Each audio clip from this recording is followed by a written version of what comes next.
ایک دفعہ بارش کی کثرت سے اکثر قبروں میں ایسے شگاف پڑ گئے کہ مردوں کی ہڈیاں اور کھوپڑیاں نظر آنے لگیں۔ بہلول قبرستان میں چند کھوپڑیاں سامنے رکھے دیکھ رہے تھے کہ اتفاقاً بادشاہ کی سواری بھی آ نکلی۔ اس نے انہیں اس شغل میں مصروف دیکھا تو پوچھا، بہلول یہ کیا دیکھ رہے ہو؟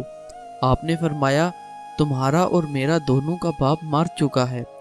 اب میں یہ دیکھ رہا ہوں کہ تمہارے باپ کی کھوپڑی کون سی ہے اور میرے باپ کی کھوپڑی کون سی ہے۔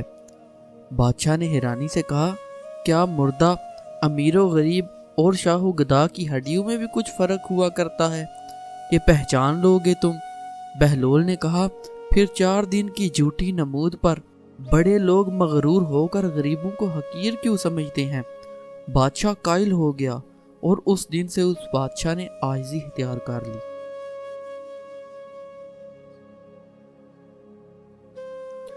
ایک دن ایک بغدادی تاجر بہلول دانا سے ملا اور کہنے لگا، شیخ بہلول صاحب، مجھے مشورہ دیں کہ مجھے کیا خریدنا چاہیے جس سے مجھے سب سے زیادہ فائدہ ہو۔ بہلول دانا نے جواب دیا، لوہا اور کپاس خرید لو، اس سے تمہیں بہت زیادہ نفع پہنچے گا۔ وہ آدمی چلا گیا اور بہت سا لوہا اور کپاس خرید کر ذخیرہ کر لیا۔ چند مہینوں کے بعد اس نے انہیں بیچا اور کافی منافع حاصل کر لیا۔ وہ پھر بہلول سے ملا اور کہنے لگا، اے دیوانہ بہلول، مجھے کیا خریدنا چاہیے جس سے مجھے فائدہ ہو؟ اس بار بہلول نے اسے پیاز اور خربوزے خریدنے کو کہا۔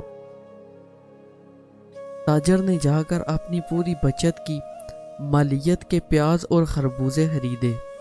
کچھ ہی دنوں بعد وہ سب سڑ گئے اور بہت نقصان پہنچا۔ اس نے فوراً بہلول کو ڈھونڈا اور کہا، جب میں نے تمہیں پہلی بار مشورہ مانگا تو تم نے کہا کہ لوہا اور کپاس خرید لو، مجھے اس سے بہت زیادہ فائدہ ہوا، لیکن جب دوسری بار آپ نے مجھے کیا مشورہ دیا، میرا تو سارا مال ہی برباد ہو گیا۔ بہلول نے کہا، پہلے دن آپ نے مجھے شیخ بہلول کہہ کر مخاطب کیا تھا، اور چونکہ آپ نے مجھے ایک ذہین شخص کہہ کر مخاطب کیا، اس لیے میں نے آپ کو اپنی حکمت کے مطابق نصیحت کی۔ دوسری بار تم نے مجھے پاگل کہہ کر مخاطب کیا تو میں نے تمہیں پاگلوں کی طرح کا مشورہ دیا۔ تاجر اپنے رویے پر بہت شرمندہ ہوا اور بہلول کو اچھی طرح سمجھ گیا۔ ایک دفعہ کا ذکر ہے کہ ہارون نے محفل نوشی سجا رکھی تھی۔ وزیر امیر بیٹھے تھے۔ مسلمانوں کا خلیفہ کنیزوں کے ہاتھوں سے جام لے کر خم کے خم لنڈھا رہا تھا کہ بہلول بھی وہاں آ پہنچا۔ اس نے خلیفہ کی حرکتوں کو خاموش نگاہوں سے دیکھا تو ہارون کو اس کی نصیحتیں یاد آ گئیں۔ نشے کی ترنگ میں اس نے سوچا کہ اس سے پہلے کہ بہلول کوئی ایسی بات کہہ دے جو اس کا سر جھکا دے، وہ پہل کر دے۔ اس نے بہلول کو دیکھا اور بولا، بہلول، میرے ایک سوال کا جواب تو دو۔ بہلول نے جواب دیا، میں تیار ہوں۔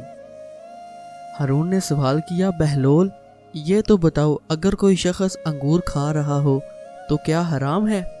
بہلول نے جواب دیا، نہیں، بالکل نہیں۔ اگر وہ انگور کھا کر پانی پی لے تو؟ بہلول نے بتایا، کوئی حرج نہیں۔ اب یہی شخص انگور کھانے اور پانی پینے کے بعد دھوپ میں بیٹھ جائے تو پھر؟ بہلول نے جواب دیا، کوئی مذائقہ نہیں، جتنی دیر چاہے بیٹھے۔ تو پھر بہلول، تم خود ہی بتاؤ، اگر یہی انگور اور پانی کچھ عرصہ دھوپ میں رکھ دیے جائیں تو حرام کیوں ہو جاتے ہیں؟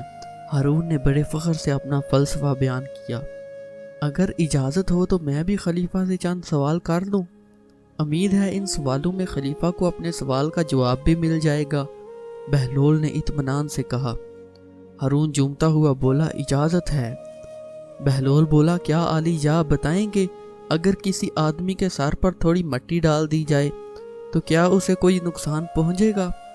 خلیفہ نے فوراً جواب دیا، نہیں، اسے کوئی نقصان نہیں پہنچے گا۔ اس کے بعد اس کے سر پر تھوڑا سا پانی ڈال دیں تو کیا اس شخص کو کوئی تکلیف ہوگی؟ ہارون بولا، نہیں، بالکل نہیں۔ بہلول نے اسے متوجہ کیا، اگر اس مٹی اور پانی کو ملا کر اینٹ بنا دی جائے اور وہ اس شخص کے سر پر مار دی جائے تو کیا کوئی نقصان ہوگا؟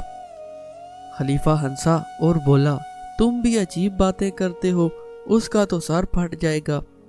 تو پھر علی جا غور فرمائیں تو انہیں معلوم ہوگا کہ جس طرح مٹی اور پانی مل کر انسان کا سر پھوڑ سکتے ہیں، اسی طرح انگور اور پانی مل کر بھی ایسی چیز بنا دیتے ہیں جو حرام اور ناپاک ہے، جس کے پینے سے انسان کی عقل ماری جاتی ہے، اسے برے بھلے کی تمیز نہیں رہتی، اس لیے اسلام نے اس کے پینے والے پر سزا واجب کی ہے۔ ہارون کا نشہ ہرن ہو گیا، وہ اٹھا اور بولا، شراب کی محفل برخواست کی جاتی ہے۔